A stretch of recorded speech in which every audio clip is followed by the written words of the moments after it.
Hello, नमस्कार. श्री स्वामी समर्थ. स्वागत आहे तुमचं पुन्हा एकदा आपल्या चॅनलच्या एका नवीन व्हिडिओ ब्लॉगमध्ये. तर सर्वप्रथम तुम्हा सर्वांना शुभ सकाळ. तर बघा, आता वाजलेले आहेत सकाळचे 6:30 आणि गॅसवरती पाणी ठेवायला घेतलेलं आहे. कारण अगोदर घरं झाडून घेतली आणि त्यानंतर गॅसवरती पाणी ठेवलं. कारण आत्ता काय होतं, खूप गरमी आहे, त्याच्यामुळे पाणी लगेच तापतं. त्याच्यामुळे अगोदर घरं झाडून घेतली आणि त्यानंतर पाणी तापायला ठेवलं आणि पाणी तापायला ठेवून मग नंतर दार वगैरे झाडायला घेतलं.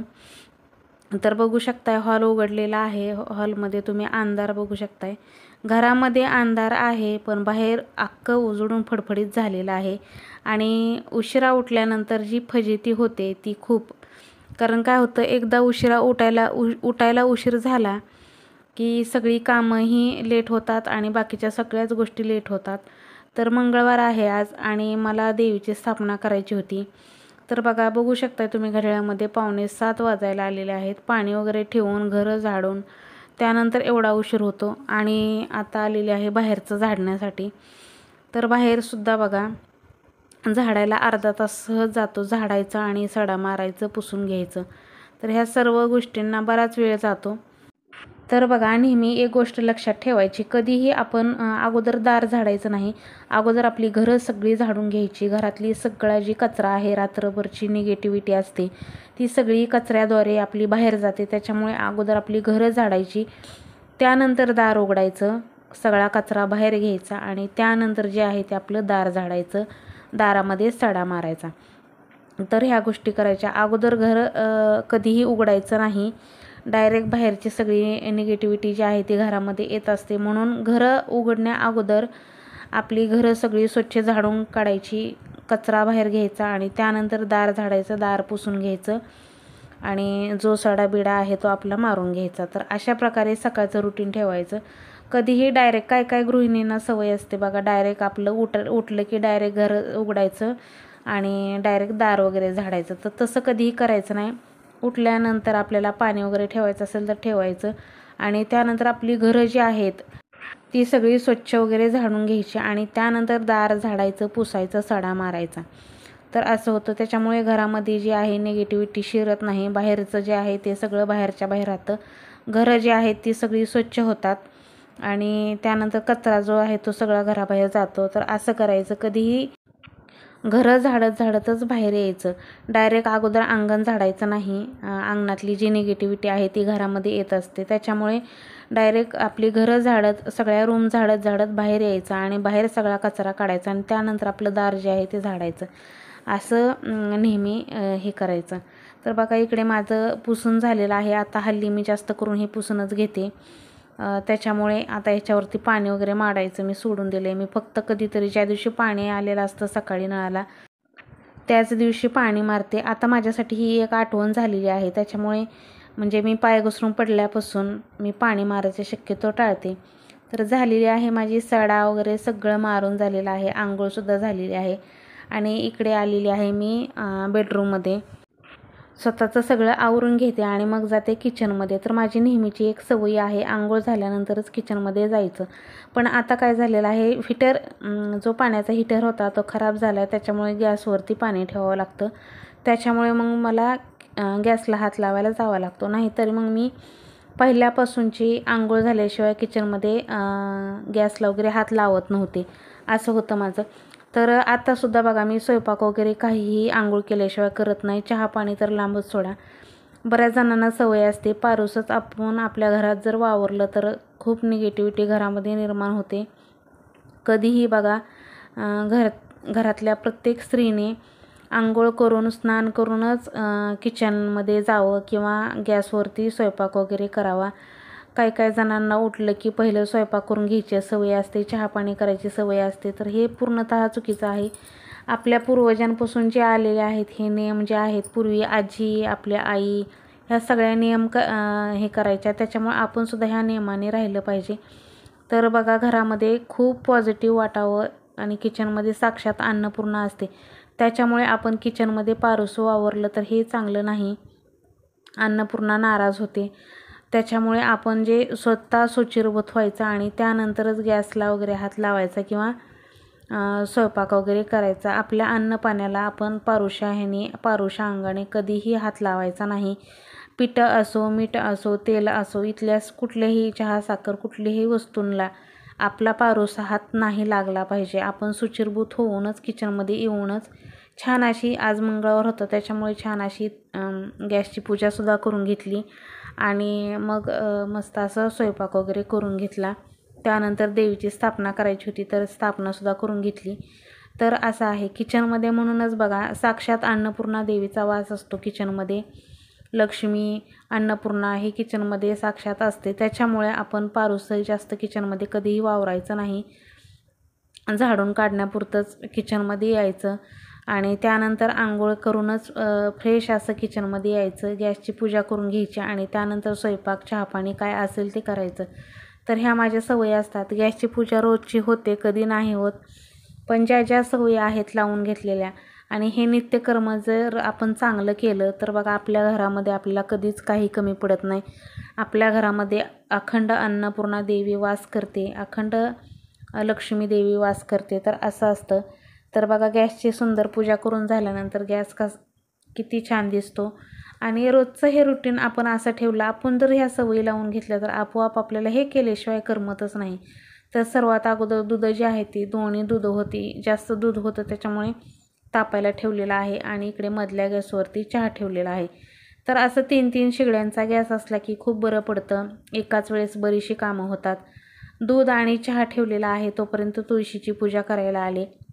काय होतं, एकाच वेळेस बरीच कामं होऊन जातात. त्याच्यामुळे तिकडे चहा उकळेपर्यंत, दूध तापेपर्यंत माझी तुळशीची छान अशी पूजा होते. तर आज फक्त उंबऱ्याची पूजाच करून घेतली, कारण काय झालेलं आहे, माझी पांढरी रांगोळी जी आहे ती पूर्णतः संपलेली आहे. त्याच्यामुळे मला पांढरी रांगोळ अजिबात नाही आणि आमच्या एरियामध्ये आजूबाजूला कुठंही दुकान नाही, त्याच्यामुळे मी जाऊन आणू शकेल असं. जेव्हा मिस्टरांनी आणून देईल तेव्हा सगळं मिळतं इथं. आजूबाजूला खूप डेव्हलप झालेलं नाही एरिया आणखीन, त्याच्यामुळे इथं काहीही मिळत नाही. म्हणूनच आता मी ह्या मार्च एंडिंगला, म्हणजे आपलं एप्रिलच्या पहिल्या आठवड्यात किंवा एप्रिल महिन्यामध्ये आपलं जे किराणा शॉप आहे पलीकडचं ते चालू करणार आहे आणि मी स्वतः चालवणार आहे. कारण काय होतं, आमच्या एरियामध्ये किराणा दुकान अजिबात नाही, त्याच्यामुळे हे आमचं जे दुकान आहे ते पहिलं तिथं किराणा दुकानच होतं. त्याच्यामुळे आमच्या एरियात अजिबात दुकान नाही, त्याच्यामुळे ते दुकान जे आहे ते मी चालू करणार आहे. म्हणजे किरकोळ गोष्टीला जायचं म्हटलं तरी खूप 1-2 किलोमीटर जावं लागतं. तर असं डेव्हलप झालेलं नाही, त्याच्यामुळे अजिबात आजूबाजूला दुकान वगैरे नाही. काही जरी किरकोळ गोष्ट आणायची असेल, साधी दूध पिशवी आणायची असेल किंवा किरकोळ अगदी छोट्या छोट्या वस्तू ज्या असतात त्यासुद्धा खूप मार्केट लांब आहे, 2-2.5 किलोमीटर जावं लागतं. तर कसं झालेलं आहे, एवढं 20, 21, 22 लाख रुपये घराला गेलेले आहेत. पूर्णतः 22 लाख रुपये आपले गेलेले आहेत घराला. त्याच्यामुळे थोडीशी पैशाची अडचण होती. त्याच्यामुळे दुकान चालू करायचं म्हटलं तर 2-2.5 लाख रुपये सहज लागतात माल भरायचा म्हटल्यानंतर. त्याच्यामुळे दुकान आणखीन चालू केलेलं नव्हतं, पण आता पुढच्या महिन्यामध्ये चाललेलं आहे दुकान चालू करायचं. आणि लवकरात लवकर दुकान चालू झालं म्हणजे आपल्याला पण घरबसल्या काम चालू होईल आपलं आणि इन्कमसुद्धा चालू होईल. घरबसल्या आपण तेवढं तरी करू शकतो. यूट्यूबचं बघत बघत ते चालू करणार आहे. त्याच्यामुळे मग माझं दिवस कसा कामात आणि ह्या सगळ्या गोष्टी जाईल मलासुद्धा कळणार नाही. उंबऱ्याची पूजा करून झाल्यानंतर सुंदर अशी देवीची स्थापना केली देवघरामध्ये. देवीची स्थापनेचा व्हिडिओ कालच मी अपलोड केलेला आहे आपल्या चॅनलवरती. जर कोणी पाहिला नसेल तर ते सुद्धा पहा. तर बघू शकता तुम्ही, देवीची स्थापना केलेली आहे आणि सुंदर माझी देवपूजा झालेली आहे आणि देवीचा मळवट इतका छान दिसत होता ना की बस. तर आई तुळजाभवानीची स्थापना कशी करावी किंवा कशी केलेली आहे हा मी कालच व्हिडिओ टाकलेला आहे. तर माझी देवपूजा झाल्यानंतर स्वयंपाक वगैरे सगळा अगोदरच करून घेतला होता आणि त्यानंतर फुलके केलेले होते, थोडेसे थंड होऊ दिले आणि त्यानंतर डब्यामध्ये ठेवले. कारण काय होतं, घाम सुटला की ते अजिबात चव लागत नाही, त्याच्यामुळे मी थोडंसं बाहेर हे होतं कापडावरती ठेवते आणि त्यानंतर मग मी डब्यामध्ये ठेवते. तर आता घेतलेला आहे मी किचन आवरायला. तर स्वयंपाक सगळा झालेला आहे. भाजी आणि चपाती डब्यामध्ये काढून घेत असते. भाज्या वगैरे सगळ्या काढून घ्यायच्या आणि सगळी जी भांडी आहे ती एकदम आपल्याला घासायला बरी पडतात. एकदा भांडी आणि किचन आवरला की दिवसभर फ्रेश राहतं. तर जेवढी भांडी जी स्वयंपाकाची आहेत तेवढी सगळी रिकामी करत असते आणि सगळी एकदमच घासून घेत असते. त्यानंतर मग दिवसभर अजिबात भांडी पडत नाहीत, कारण मी एकटी जेवायला असते दुपारची. एखादं ताट पडतं तर ते लगेच घासून ठेवायचं. त्याच्यामुळे दिवसभर अशी किचनमध्ये बेसिंगमध्ये अजिबात भरपूर अशी भांडी गच्च भरून ठेवू नये, कारण त्याच्यातसुद्धा नकारात्मकता असते बघा. सकाळी आणि संध्याकाळी दोन्ही टाईम आपल्या बेसिंगमध्ये एकसुद्धा भांडं नसलं पाहिजे. अगदी आपलं बेसिंग जे आहे ते रिकामं आणि छान स्वच्छ असलं पाहिजे, कारण बेसिंगपाशीसुद्धा बघा नकारात्मकता असते. तर स्वयंपाक झाल्यानंतर जेवढी सगळी भांडी असतील तेवढी सगळी भांडी घासून घ्यायची. त्यानंतर दिवसभरात अजिबात किचनमध्ये खरकटं भांडं किचनवरती किंवा बेसिंगमध्ये असलं नाही पाहिजे. त्याच्यामुळे सगळी जी भांडी आहेत ती सगळी घासून घ्यायची. आणि आता घेतलेला आहे गॅस घासायला. गॅस घासून झाल्यानंतर सगळी भांडी घासून घ्यायची आणि त्यानंतर मग माझं काम होऊन जातं. तर बघा माझं काम चालूच होतं. त्यावेळेस हे माठ घेऊन आले होते. 2-3 दिवस झालं माठ आणायचा चाललाच होता, आणायचा पण माठ काय आणणं झालं नाही. मग आज त्यांनी घेऊन आले एका माणसाला कामावरच्या घेऊन, कारण माठ आणायचं म्हणलं तर एकट्याचं काम नाही, त्याला दोघं लागतात गाडीवर आणायचं म्हणलं तर. त्याच्यामुळे मग आज आणला माठ. आणि माठ आणला तर भला मोठा माठ आणला. माठ आणताना आपण कुठली काळजी घ्यावी, कशा पद्धतीचा माठ आणावा हे तुम्हाला सांगते. तर कधीही माठ आपल्याला काळा जो माठ असतो तोच आणायचा. नळाचा मिळाला तरी चालेल, नाही मिळाला तरी चालेल, पण काळा माठ आणायचा. कधीही तो चांगला असतो आणि त्याच्यामध्ये पाणी खूप थंड पडतं. तुम्हाला जर घ्यायचा झाला तर तो काळ्याच कलरचा माठ घ्या, कारण त्या काळ्या कलरच्या माठामध्ये खूप थंड पाणी होतं आणि तो माठ जास्त करून पाझरतो. जेवढा माठ पाझरेल तेवढं पाणी थंड पडत असतं. म्हणून कधीही काळाच माठ आणायचा आणि असा गुळगुळीत असा माठ कधीही आणायचा नाही. जरा थोडासा रफ असावा, त्याच्यावरती डिझाईन वगैरे असावी. त्या डिझाईनमुळे किंवा ती जी माती जी आहे ती रफ असली पाहिजे. तर गावाकडेच अशा पद्धतीचे माठ मिळतात. आणि माझ्या घरामध्ये पहिल्यांदा म्हणजे खूप वर्षानंतर पहिल्यांदा जो आहे तो एवढा मोठा भला मोठा माठ घरामध्ये आलेला आहे. तर तुम्हाला मी दाखवते सुद्धा व्हिडिओमध्ये की किती मोठा माठ आणलेला आहे. त्याच्यामध्ये मी तो धुतला, घासून भरला आणि 1 दिवस पाणी भरून ठेवणार आहे आणि त्यानंतर 2ऱ्या-3ऱ्या दिवशीनंतर मी पाणी त्याच्यात भरून ठेवणार आहे प्यायचं. आता सध्या हे पाणी भरून ठेवलेलं आहे असंच. तर बघू शकता तुम्ही अशा प्रकारे माठ आणलेला आहे. आणि हा माठ जो आहे अगदी घरामध्ये आम्ही 2 माणसं आणि माठ जो आहे तर आज भरला तर 4-5 दिवसांनीच रिकामं होईल, एवढा माठ मोठा आहे. 2 हंडे पाणी बसले ह्या माठामध्ये. तर असा माठ आणलेला आहे. पण गावाकडे शक्यतो बारके माठ मिळत नाहीत, कारण गावाकडे कसं फॅमिली मोठ्या असतात त्याच्यामुळे पाणीही जास्त लागतं. त्याच्यामुळे असे मोठे मोठे डेरे म्हणतात, त्याला डेरा म्हणतात आमच्याकडं.